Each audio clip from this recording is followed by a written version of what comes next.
Yo guys, what is going on? JPS back for another video, and today we're going to be reacting to the best of Stephen Fry. Recently I reacted to Christopher Hitchens, and a lot of you requested that I check out Stephen Fry, who actually appeared in a couple of the clips in the Christopher Hitchens compilation.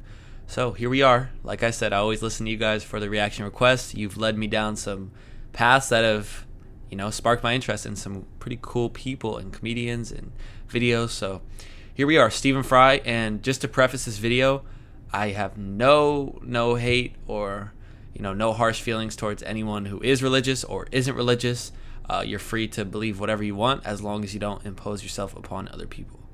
That's the thing we should all live by. So yeah, this isn't, like I said, I don't want to turn this channel into like some atheist hate channel or even vice versa, or turn it into some like faith-based channel. It's literally just reactions, so I'm open to reacting to anything. So that's all I wanted to say. But yeah, let's get right into this. Hopefully you guys enjoy. I'm sure I will. I really enjoy like just people who are super intelligent and great at arguing. It just amazes me because I can never say anything like that. And, our final speaker is against the motion that the Catholic Church is a force for good in the world. He's the actor, broadcaster and author, Stephen Fry, a bit of an all-rounder really. Stephen can turn his hand to many things, very popular with his legions of fans. Stephen, let's hear your views, see how well you do in the popularity stakes with people in the Vatican. There's Hitchens right over there.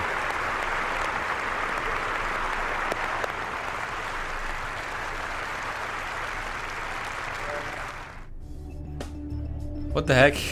I thought he was gonna speak. That was the intro. Pretty epic though. What the heck?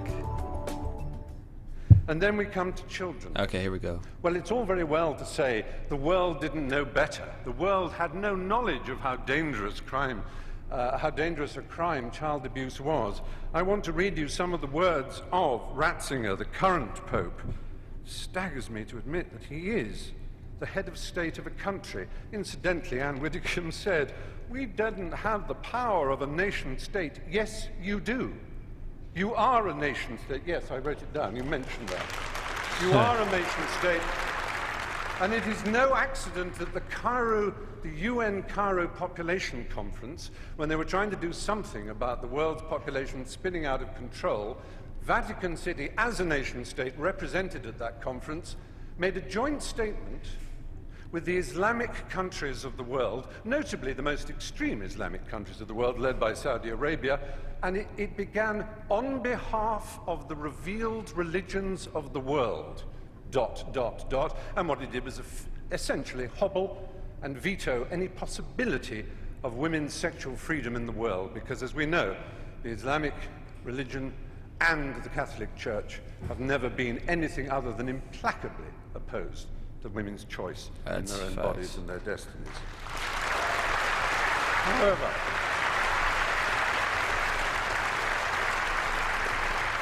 so Ratzinger in 2003 he was prefect. I'm not making this up. He was prefect of the Congregation of the Doctrine of the Faith, and it was his job to deal with the child abuse scandal that was brewing. His first act was to write a letter to Catholic bishops ordering them, on pain of excommunication, not to talk to the police or anyone else. What? Investigation should be handled, he wrote, and I'm quoting that letter, "in the most secretive way, restrained by perpetual silence." The Mexican founder of the Legion of Christ movement, Maciel Degollado, was protected from his own catalogue of child abuse, which is horrific. "One cannot put on trial so close a friend of the Pope," said Ratzinger. That is when the wild. allegations could no longer be denied, Maciel was sentenced to a life of prayer and penitence. What the hell? And Ratzinger described the whole affair, and that of Bernard Law of Boston, to which my colleague also referred, That's terrible. As causing suffering for the church and for me personally. He also said the answer would be to stop homosexuals from being allowed into the church. Of course. Now, it's perhaps unfair of me as a gay man to moan that this enormous institution, which is the largest and most powerful church on earth, has over 1 billion, as they like to tell us, members, each one of whom is under strict instructions to believe the dogmas of the church, but may wrestle with them personally, of course. Oh, yeah.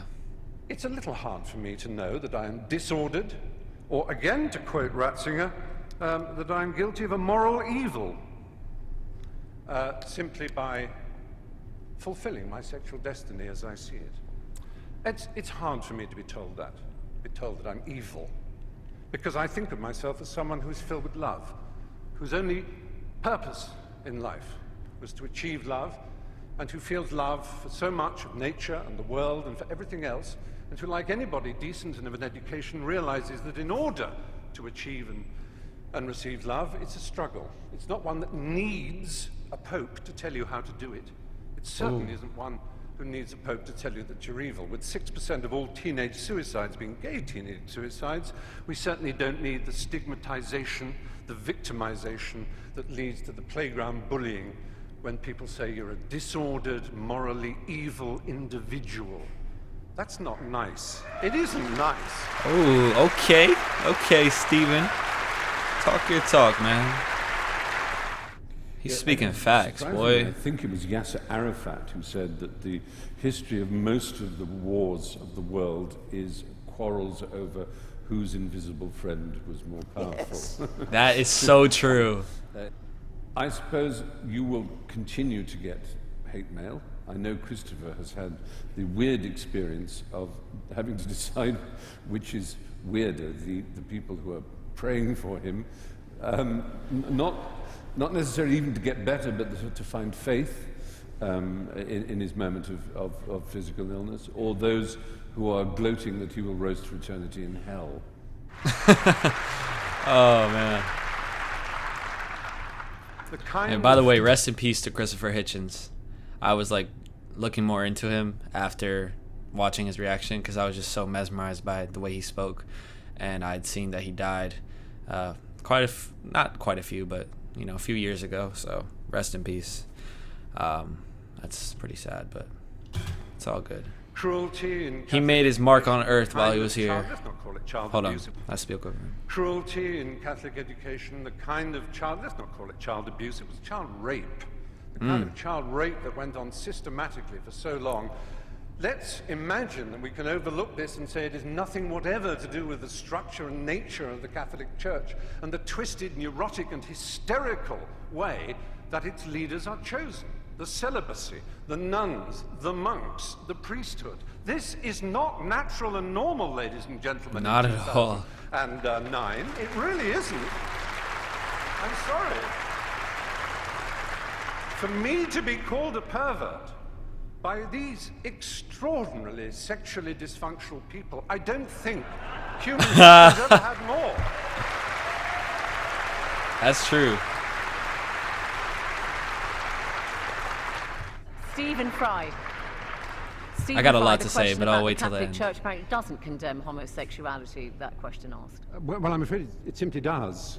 It does condemn it, yes. It calls it, the official word is disorder, but it was refined by the current pontiff, Ratzinger, who called it a moral evil. But on the other hand, we must remember, as the point that was made, is that the Church is very loose on moral evils, because although they try to accuse people like me who believe in the empiricism and the Enlightenment of somehow what they call moral relativism, as if it's some appalling sin, where what it actually means is thought. They, for example, thought that slavery was perfectly fine. Absolutely okay, and then they didn't.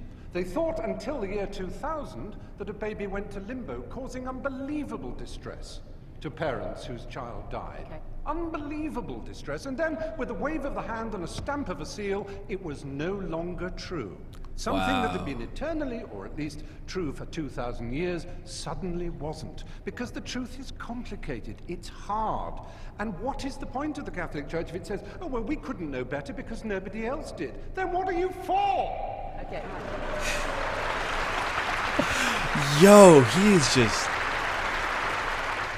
For those who didn't see it, tell us how you came to conceive of an evil God, a mean-minded God. I didn't come to conceive of one. I'm talking about the universe as I see it. Yes. Just saying, if there is a loving God, how come children get bone cancer?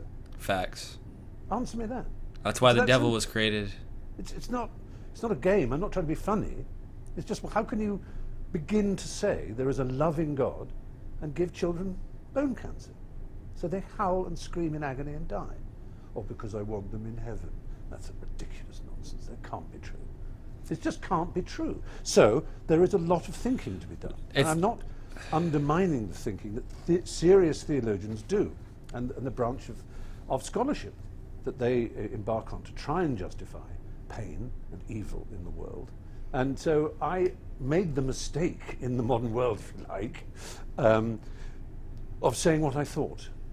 And one of the biggest errors Not a good idea. you can commit in our times is to be honest if asked a question. Facts. And I was honest. More on that in a minute, because honesty can get you into trouble across a range of things. As Especially, oddly enough, it gets you into trouble with moral, religious people. Well, it did on Twitter, didn't it? There was a viral explosion on Twitter. Oh, it's mostly favourable by a huge amount. It was favourable because I think that's an obvious question. It's the simplest question we all ask about religion. There's the obvious prime one, which is what's actually known as the prime mover argument in religion, which is if there's a universe, who made it?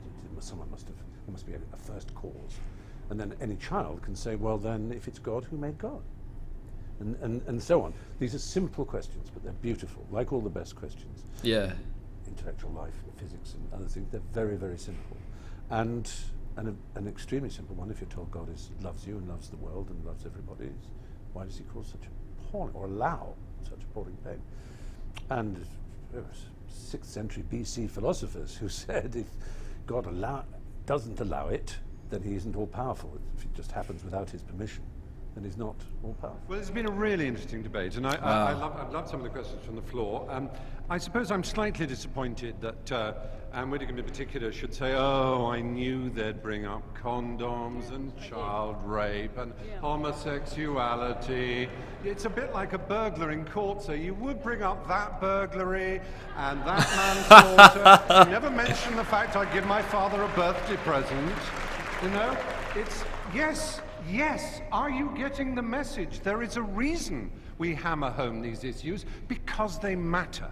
They matter to people's hearts and souls. I make no apology to the lady who said this is supposed to be intelligence squared. Why are you being so emotional? We're talking about religion and souls here. I make no apology for being emotional about that subject.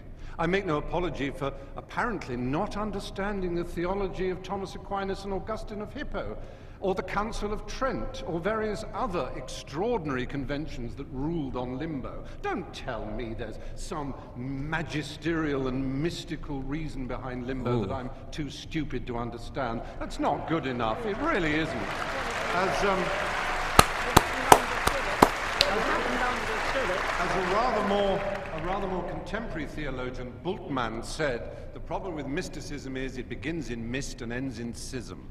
And it's terribly disappointing to hear that those who want to stand up for a church that is based on a founder who was put to death by capital punishment, who, for all we know from what he said, seemed to be very, very understanding, imaginative, pure, simple, remarkably intelligent in a Socratic kind of way.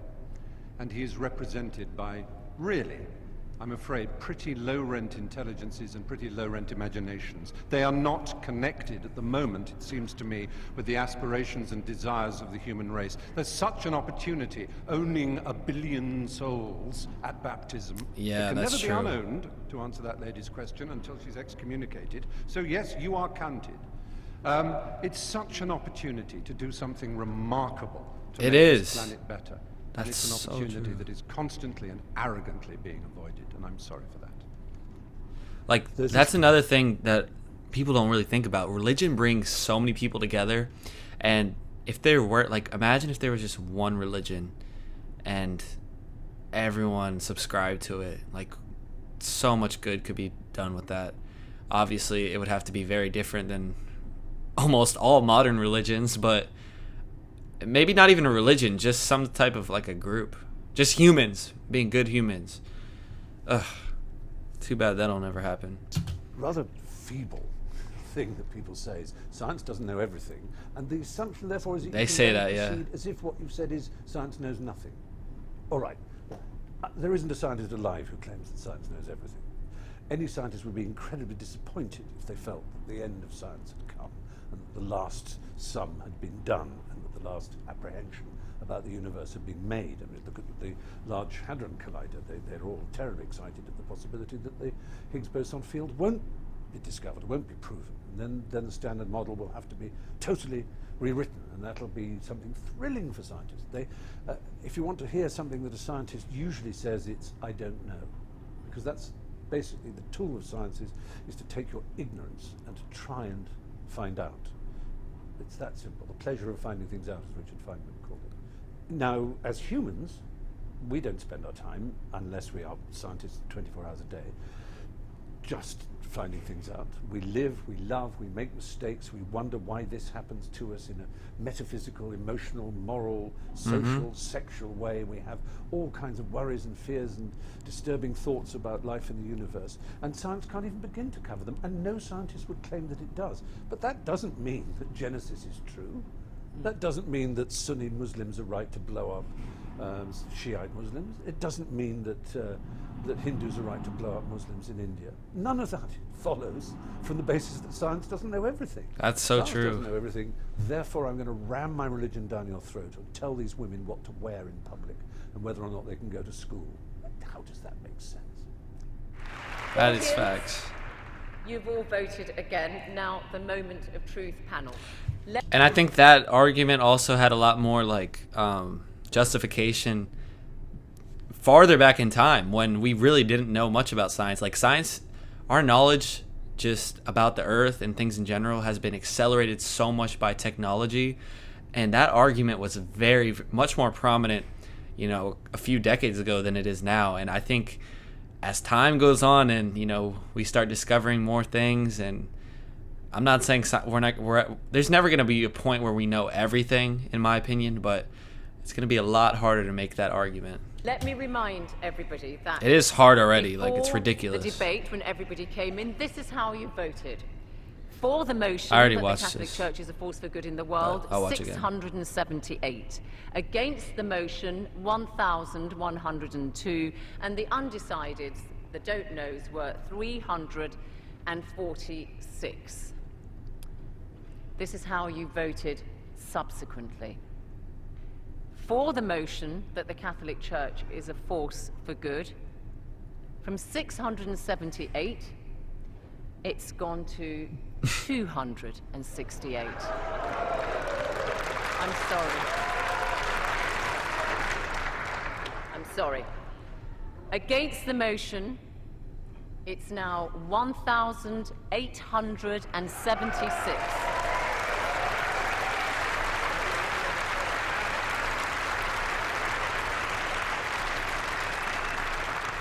And you can see that doesn't leave very many don't knows. It's 34 undecided. So commiserations, Archbishop and Anne Widdecombe. Congratulations, Stephen Fry and Christopher Hitchens.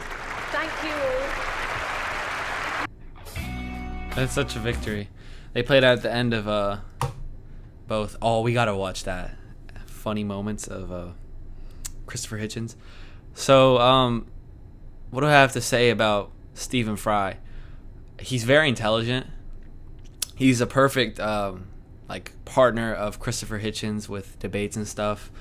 They're pushing the same narrative, and you know, they use a lot of a lot of evidence to back up what they're saying, and a lot of good points were made throughout this video. Stephen Fry obviously is going to feel a lot more emotionally about certain things regarding not just the Catholic Church, but religious in general, especially in regard to homosexuality. You know, he mentioned he's a gay man, but I knew that previously because Christopher Hitchens had mentioned that they had, said he's a sinner, he's going to hell, blah, blah, blah, about his friend, and Stephen Fry was sitting next to him, so I had, put two and two together. But yeah, really, I enjoyed that video a lot. So guys, please let me know if there's any other just intellectuals that I could react to. It doesn't even have to be about religion, just anything in general like that. I really do enjoy debate and just arguments. I think we can learn a lot from the other side. So, you know, you just have to learn about what the other side and what makes them think the way they think. And we're all humans at the end of the day, so they always take that into account. But yeah, thanks so much for watching, and I'll catch you guys in the next video. Peace out.